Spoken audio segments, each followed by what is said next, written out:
So let us start the mechanism of concentration of the filtrate. ठीक है, हमने mechanism करना है जो फिल्ट्रेट है वो कॉन्सेंट्रेट कैसे होता है.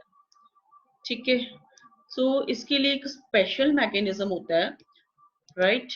सो इसके लिए एक स्पेशल मैकेनिज्म होता है that is called the counter current mechanism.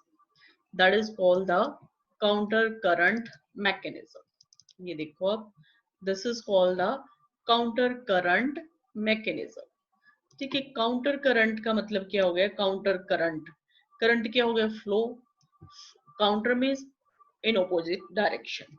ठीक है, flow in opposite direction is called the counter current.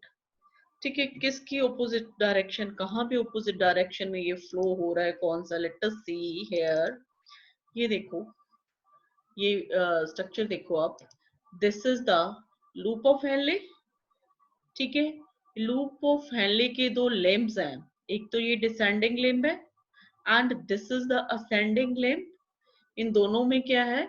Opposite direction में ये जो लाइक फ्लूइड है वो मूव कर रहा है.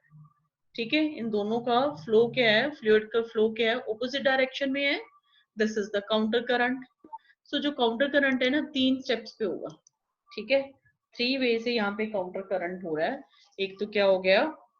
इन ascending and descending limb of loop of Henle. In ascending and descending limb of loop of Henle. ठीक है, लूप ऑफ हेनले. एक तो यहाँ पे काउंटर करंट है, राइट, ऑपोजिट डायरेक्शन में जो फ्लूइड है मूव कर रहा है. एक सेकंड पॉइंट कहाँ है जहाँ पे काउंटर करंट मैकेनिज्म है, राइट. ये देखो, दिस इज द वसा रेक्टा. ठीक है, डायग्राम यहाँ पे ड्रॉ की है. अदरवाइज अगर हम देखें तो ये कहाँ पे प्रेजेंट है? It is present here. ठीक है, बट हमें क्लियर करने के लिए कि डायग्राम क्लियर हो जाए तो एनसीईआरटी में साइड पे बना दिए, otherwise it is present here. यही हमने कहा था ना. तो blood capillary that is present parallel to loop of Henle, that is called the vasa recta, है ना. ये वसा रेक्टा. अब वसा रेक्टा में भी देखोगे, ये वसा रेक्टा का डिसेंडिंग लिम्ब है. इसमें जो फ्लूइड है नीचे की तरफ मूव कर रहा है. ये वसा रेक्टा का असेंडिंग लिम्ब है. फ्लूइड इसमें दिस साइड मूव कर रहा है, हेयर मूव कर रहा है.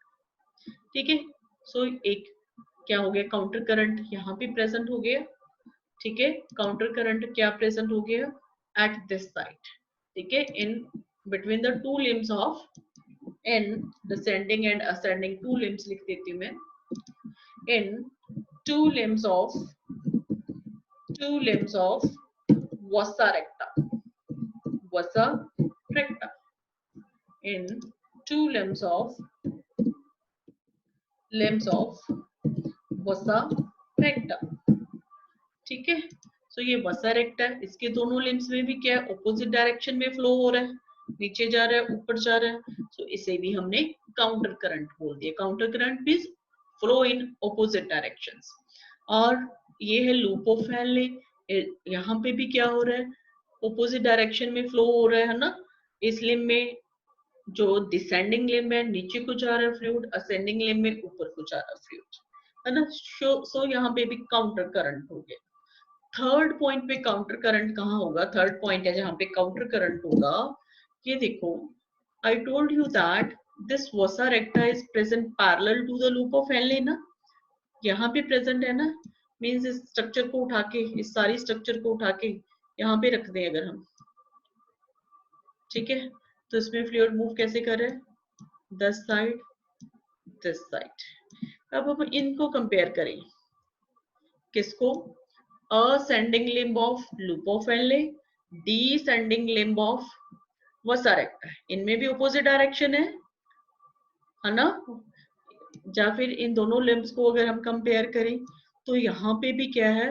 फ्लो है जो राइट फ्लूइड का in opposite direction.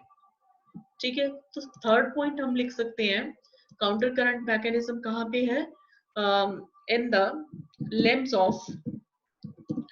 of vasa recta वसा रेक्टा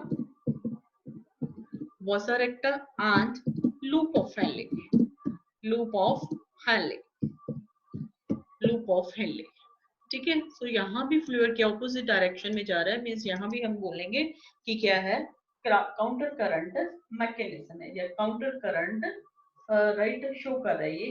ठीक है, वसा रेक्टा, लिम्स ऑफ वसा रेक्टा एंड लूप ऑफ हेनले। ठीक है, सो 3 प्लेसेस पे काउंटर करंट हो गया। Counter current means opposite direction में फ्लो हो गया फ्लूइड। एक तो क्या जस्ट हमने ले लिया लूप ऑफ हेनले, राइट, इसके दोनों लिम्स में ऑपोजिट डायरेक्शन में फ्लूइड मूव कर रहा है, सो काउंटर करंट है ये हमने ले लिया वसा रेक्टा। ठीक है, वसा रेक्टा के दोनों लिम्स देखो, यहाँ पे भी ऑपोजिट डायरेक्शन में फ्लूइड मूव कर रहा है, सो यहाँ पे भी काउंटर करंट है।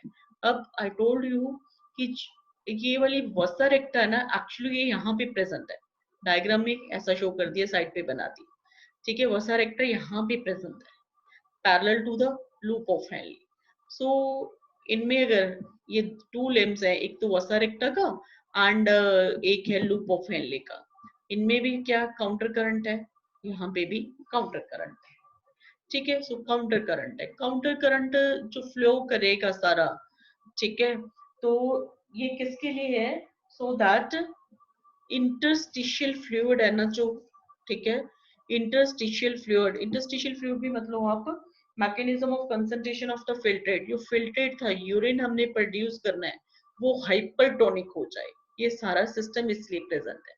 जो हम यूरिन मूव आउट करें दैट शुड बी हाइपरटोनिक, उसमें वाटर कम से कम हम एक्सक्रीट करें, क्योंकि हमने तो क्या नाइट्रोजिनस वेस्ट ही मेनली तो एक्सक्रीट करने हैं ना यूरिन में, बॉडी से पानी तो नहीं ना इतना निकालना, वाटर कंजर्व हो जाए एंड हाइपरटोनिक जो यूरिन है, राइट, वो क्या करे, मूव कर जाए। ठीक है, बॉडी से पास कर जाए।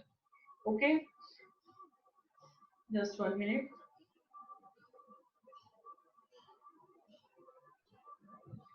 ठीक है, सो जो proximity between the Henle's loop and the vasa recta है, ये पास पास प्रेजेंट है, प्रॉक्सिमिटी है, और उन दोनों में क्या काउंटर करंट प्रेजेंट है। ठीक है, उसका क्या फायदा है, क्यों ऐसा है, ऐसा अरेंजमेंट क्यों है, it help in maintaining and increasing osmolarity towards the inner medullary interstitium. जो इनर मेड्यूलरी इंटरस्टिशियम है ना, यहाँ पे क्या रहे, जो कंसंट्रेशन है, राइट, जो ऑस्मोलैरिटी है वो ज्यादा रहे। देखो यहाँ कॉर्टेक्स में तो कितनी थी, 300 थी। ठीक है, ये इंटरस्टिशियम फ्लूइड प्रेजेंट है ना यहाँ पे, इसकी ऑस्मोलैरिटी बताई हुई है, ये बताई थी जो वसा रेक्टा के अंदर ऑस्मोलैरिटी है। This is the osmolarity of the filtrate present inside the loop of Henley and the PCT DCT, उसकी ऑस्मोलैरिटी बताई है। Here osmolarity of the interstitial fluid 300 थी ऊपर कॉर्टेक्स में, फिर 600 होगी, 900 होगी एंड बेस पे कितनी होगी, मैक्सिमम होगी 1200 होगी। सो यहाँ पे ऑस्मोलैरिटी सॉल्यूशन की मैक्सिमम रहे इंटरस्टिशियम फ्लूइड की। अगर यहाँ पे उसकी ऑस्मोलैरिटी ज्यादा रहेगी, अगर वहां पे कंसंट्रेशन ऑफ द सॉल्ट्स ज्यादा रहेगी, तो क्या होगा, दिस डक्ट से, कलेक्टिंग डक्ट से वाटर ज्यादा से ज्यादा बाहर मूव करेगा। वाटर ज्यादा मूव करेगा अगर, है ना, तो क्या होगा, यूरिन क्या बन जाएगा, हाइपरटोनिक बन जाएगा यहाँ पे, तो अल्टीमेटली हम हाइपरटोनिक यूरिन एक्सक्रीट करेंगे। ठीक है, ये सारा काम उसके लिए, ये सारा काउंटर करंट मैकेनिज्म, या फिर proximity of the vasa रेक्टा and the loop of Henley क्यों है, सो दैट इंटरस्टिशियम फ्लूइड के बेस पे ऑस्मोलैरिटी ज्यादा हो जाए। ऑस्मोलैरिटी ज्यादा होगी, देन क्या होगा, वाटर मूव करेगा, कहां से, कलेक्टिंग डक्ट से इंटरस्टिशियम फ्लूइड में आएगा। अगर यहाँ पे कंसंट्रेशन ज्यादा है ना, वाटर की concentration, so as compare to this side will here be more, so water will move from higher concentration to lower concentration। ठीक है, सो ऑस्मोलैरिटी में जहां पे हमने कहा कि ऑस्मोलैरिटी ज्यादा हो जाए, है ना, तो मेनली जो ग्रेडियंट लाइक डेवलप किया जाता है, that is due to the sodium chloride and urea. यहाँ पे सोडियम क्लोराइड एंड यूरिया की अमाउंट ज्यादा की जाती है। ठीक है, gradient is maintained mainly gradient is caused mainly by sodium chloride and urea. ये 1 मार्क का क्वेश्चन बनता है, ऊपर लाइंस लिखी है, मैं मार्क करवा दूंगी, ठीक है, राइट, दैट वन होगा। अब देखो हमने क्या कहा था, यहाँ से देखते हैं, मैं एक बार डायग्राम ये क्लियर कर दूं, राइट, ये देखो ये दोनों पास पास हैं, ठीक है, यहाँ से जो descending limb of loop of Henle है, it is permeable to water, but water बाहर निकल गया तो यहाँ पे ऑस्मोलैरिटी इंक्रीज हो रही है, ठीक है। जो दिस वन है असेंडिंग लिम्ब है, वहां से सोडियम क्लोराइड पास करता है, बाहर निकलता है, ठीक है, सोडियम क्लोराइड क्या करेगा, बाहर निकलेगा इंटरस्टिशियल फ्लूइड में। जो सोडियम क्लोराइड बाहर निकला उसे एब्जॉर्ब कर लिया डिसेंडिंग लिम्ब ऑफ वसा रेक्टा, क्योंकि यहीं पे प्रेजेंट है ना इसके साथ ही, यहाँ से बाहर निकला इसके अंदर चला गया, फिर इट विल मूव हेयर, जब आ गया ये सेंडिंग लिम्ब में, यहाँ से बाहर निकल गया, ठीक है, यहाँ से बाहर निकला, बाहर निकल के इट विल एंटर इनटू वसा रेक्टा, वसा रेक्टा के डिसेंडिंग लिम्ब में चला गया, यहाँ से बाहर निकला, ठीक है, यहाँ पे एंटर हो गया, ठीक है, फिर आ गया दिस साइड, ठीक है, दिस साइड आ गया, ठीक है, यहाँ पे एंटर हो गया, इस साइड से बाहर निकल गया, ठीक है। सो ऐसे ही मूव करता रहेगा, ठीक है, ऐसे मूव करता रहेगा, सो दैट यहाँ पे अल्टीमेटली जो इंटरस्टिशियल फ्लूइड है वहां पे सोडियम क्लोराइड की अमाउंट ज्यादा बनी रहे, ठीक है। सो ये सोडियम क्लोराइड यहाँ से निकला, इधर गया, इधर से गया, फिर in the this ascending limb of वसा रेक्टा, वहां से फिर से बाहर आ गया, ठीक है, ऐसा मूव करेगा। ये क्यों अंदर जा रहा है बाहर जा रहा है, why, just to maintain the high osmolarity into the interstitial fluid so that more water can be withdrawn from the collecting duct, ठीक है। जितनी लाइंस बोली उतनी ठीक है, अब मैं सारा पढ़ती हूँ ऊपर से, ठीक है, फिर और समझाएगा आपको।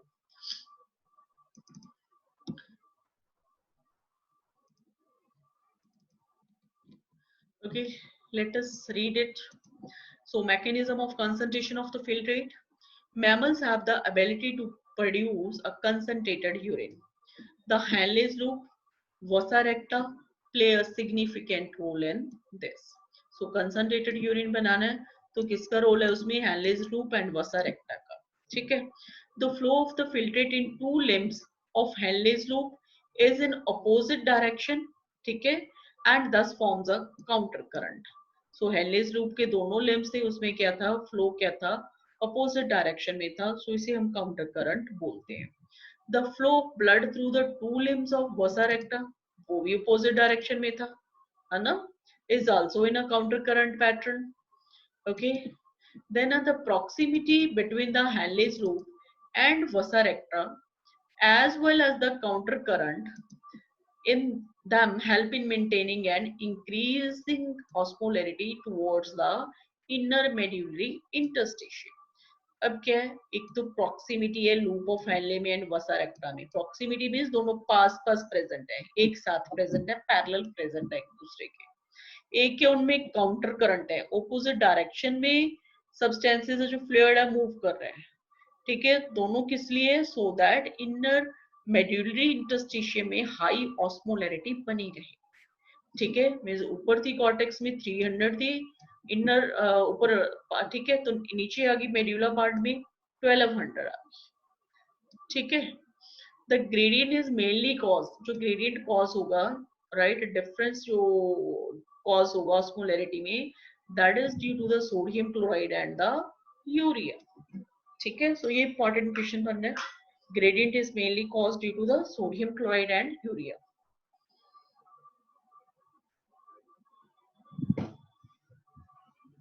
So gradient is mainly caused due to the sodium chloride and urea.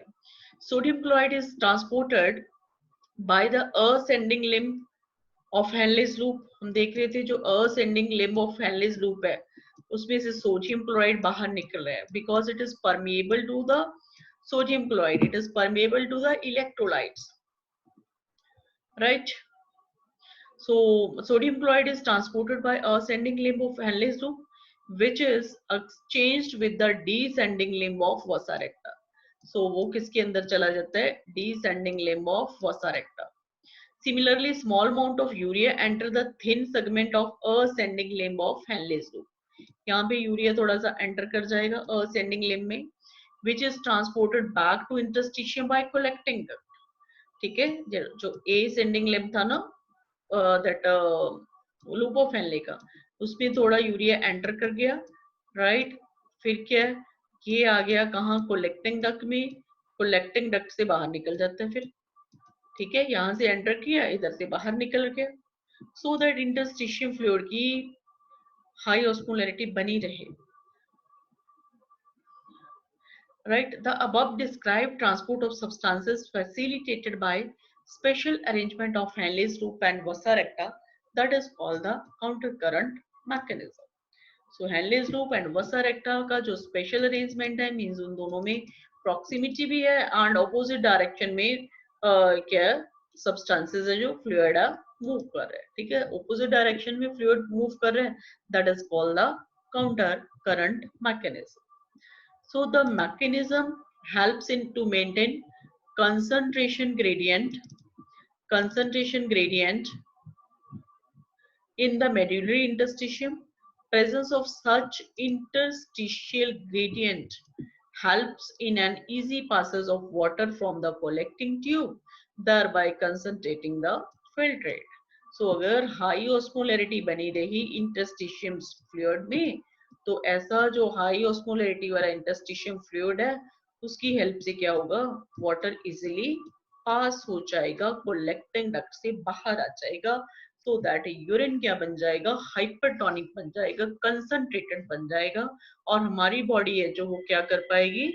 Water को कंजर्व कर पाएगी, स्टोर कर पाएगी, ठीक है। Human kidneys can produce urine nearly 4 times concentrated than the initial filtrate form. जो इनिशियल फिल्ट्रेट बना था, है ना, पीसीटी में बना था, उसकी ऑस्मोलैरिटी कितनी थी? हमने लिखा था 300 मिली ऑस्मोल्स पर लीटर, ठीक है। तो यहाँ पे 4 times कॉन्सेंट्रेटेड हो गया, तो यूरिन जो हम पास आउट करेंगे उसकी ऑस्मोलैरिटी कितनी हो जाएगी? 1200 मिली ऑस्मोल्स पर लीटर, ठीक है। तो इसकी ऑस्मोलैरिटी 10 हो जाएगी।